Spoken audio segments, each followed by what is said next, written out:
নমস্কাৰ মৰমৰ ছাত্ৰ ছাত্ৰীসকল তোমালোকে চাই আছা স্কুল অফ নলেজ নামৰ ইউটিউব চেনেল এই ভিডিঅ'টোত মই আলোচনা কৰিম আমাৰ বিদ্যালয়ৰ এই বৰ্ষৰ অৰ্থাৎ 2024-25 বৰ্ষৰ প্ৰথম সাময়িকী মূল্যায়নৰ ক্লাছ 6ৰ সমাজ বিজ্ঞানৰ পেপাৰখন আশা কৰোঁ এই ভিডিঅ'টোৱে তোমালোকক নিশ্চিতভাৱে সহায় কৰিব গতিকে যদিহে তোমালোকৰ ভিডিঅ'টো ভাল লাগে তেন্তে ভিডিঅ'টো লাইক কৰিবা যদি তোমালোকে কিবা বস্তু বুজি নোপোৱা কমেন্ট বক্সত সুধিবা আৰু তোমালোকৰ বন্ধু বান্ধৱীসকলৰ সৈতেও ভিডিঅ'টো শ্বেয়াৰ কৰিবা এতিয়া আহা এই প্ৰশ্ন কাকতখনৰ আমি সমাধান কৰোঁ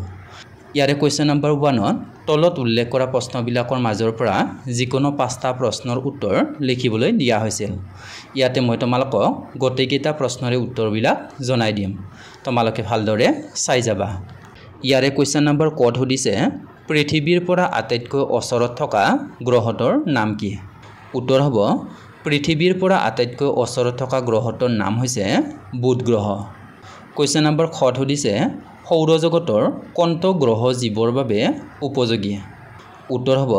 সৌৰজগতৰ গ্ৰহবোৰৰ ভিতৰত আমাৰ পৃথিৱীয়ে জীৱৰ বাবে উপযোগী কোৱেশ্চন নম্বৰ গ গোলকৰ কোনটো ফালে উত্তৰ মেৰু থাকে উত্তৰ হ'ব গোলকৰ উত্তৰ ফালে বা ওপৰৰ ফালে উত্তৰ মেৰু থাকে কোৱেশ্চন নম্বৰ খ পৃথিৱীয়ে নিজ কক্ষপথত সূৰ্যৰ চাৰিওফালে এপাক ঘূৰিবলৈ কিমান সময় লাগে উত্তৰ হ'ব পৃথিৱীয়ে নিজ কক্ষপথত সূৰ্যৰ চাৰিওফালে ঘূৰিবলৈ 365 দিন 6 ঘণ্টা সময় লাগে কোৱেশ্চন নম্বৰ 19 আদিম যুগৰ মানুহে সঁজুলি হিচাপে কি অস্ত্ৰ ব্যৱহাৰ কৰিছিল উত্তৰ হ'ব আদিম যুগৰ মানুহে সঁজুলি হিচাপে শিলৰ অস্ত্ৰ ব্যৱহাৰ কৰিছিল কোৱেশ্চন নম্বৰ প্ৰথম চ তুমি কোন গোলাৰ্ধৰ বাসিন্দা উত্তৰ হ'ব আমি উত্তৰ গোলাৰ্ধৰ বাসিন্দা কোৱেশ্চন নম্বৰ 2 তলত উল্লেখ কৰা প্ৰশ্নবিলাকৰ সমুত্তৰ লিখিবলৈ দিছে আৰু ইয়াৰে ক নম্বৰত দিছে সৌৰজগত কাক বোলে উত্তৰ হ'ব সূৰ্যক কেন্দ্ৰ কৰি অৱস্থান কৰা গ্ৰহ উপগ্ৰহ ধূমকেতু উল্কা আৰু গ্ৰহাণুপুঞ্জক লৈ সৃষ্টি হোৱা সূৰ্যৰ পৰিয়ালটোক সৌৰজগত বোলা হয় কোৱেশ্চন নম্বৰ খ দিছে বাৰ্ষিক গতি কাক বোলে উত্তৰ হ'ব পৃথিৱীয়ে এটা নিৰ্দিষ্ট পথেৰে সূৰ্যৰ চাৰিওফালে এবছৰত এপাক মাৰে ইয়াকে বাৰ্ষিক গতি বোলে কোৱেশ্চন নম্বৰ গ ইউৰেনাছ গ্ৰহটো কোন দুটা গ্ৰহৰ মাজত অৱস্থিত উত্তৰ হ'ব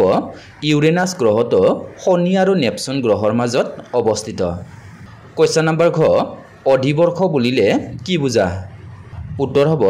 প্ৰতি 4 বছৰৰ মূৰে মূৰে ফেব্ৰুৱাৰী মাহটোত এদিন বঢ়াই 28 দিনৰ পৰিৱৰ্তে 29 দিন গণনা কৰা হয়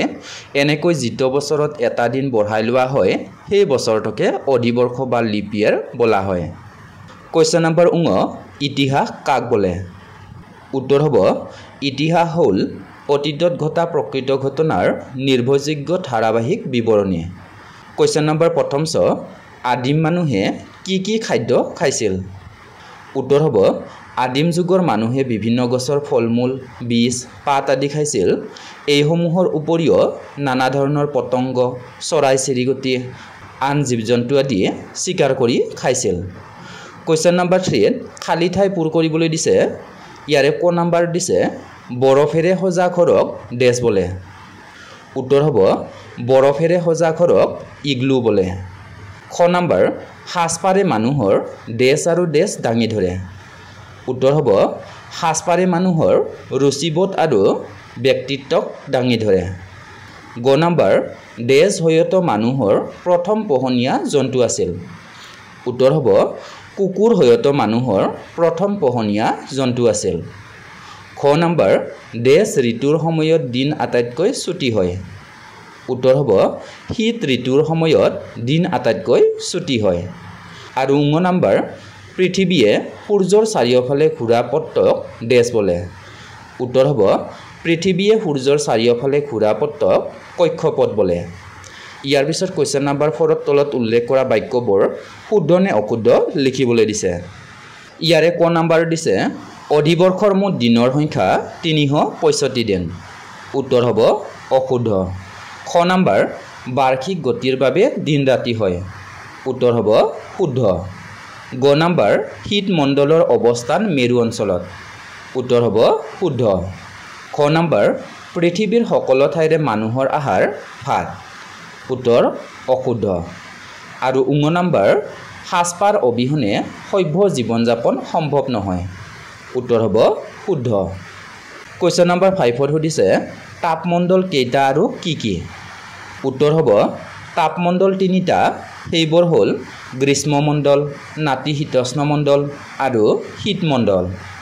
কোৱেশ্চন নম্বৰ 6 মেৰু অঞ্চলৰ পানী কিয় গত মাৰি থাকে উত্তৰ হ'ব মেৰু অঞ্চলত সাগৰৰ পানী গত মাৰি থাকে কাৰণ ইয়াত ছমাহকাল সূৰ্যৰ ৰশ্মি অতি হেলনীয়াভাৱে পৰে আৰু ছমাহকাল সূৰ্যৰ ৰশ্মি প্ৰায় নপৰে বাবে এনে হয় কোৱেশ্চন নম্বৰ 7 সুধিছে জুইৰ আৱিষ্কাৰ কিদৰে হৈছিল উত্তৰ হ'ব আদিম যুগত মানুহে হিলে হিলে খহনি খাই ফিৰিঙতিৰ উৎপত্তি হোৱা দেখিবলৈ পাইছিল আৰু সেই ফিৰিঙতিয়ে শুকান পাত আৰু কাঠৰ সংস্পৰ্শলৈ আহি জুইৰ সৃষ্টি কৰিছিল আৰু এনেদৰে জুইৰ আৱিষ্কাৰ হৈছিল কোৱেশ্চন নম্বৰ 8 গ্ৰীষ্মমণ্ডল আটাইতকৈ উষ্ম কিয় হয় উত্তৰ হ'ব গ্ৰীষ্মমণ্ডলত বছৰৰ প্ৰায়ভাগ সময়তে সূৰ্যৰ ৰশ্মি পোনপটীয়াভাৱে পৰে ফলত এই অঞ্চল আটাইতকৈ বেছি উষ্ম হয়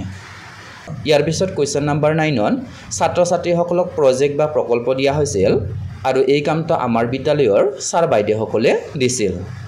ইমানখিনি আছিল আমাৰ বিদ্যালয়ৰ এই 50 নম্বৰীয়া প্ৰশ্ন কাকতখনৰ প্ৰশ্ন উত্তৰৰ আলোচনা তোমালোক সকলোলৈকে ভিডিঅ'টো আৰম্ভণিৰ পৰা শেষলৈকে ইমান মনোযোগেৰে চাই থকাৰ বাবে ধন্যবাদ জনালোঁ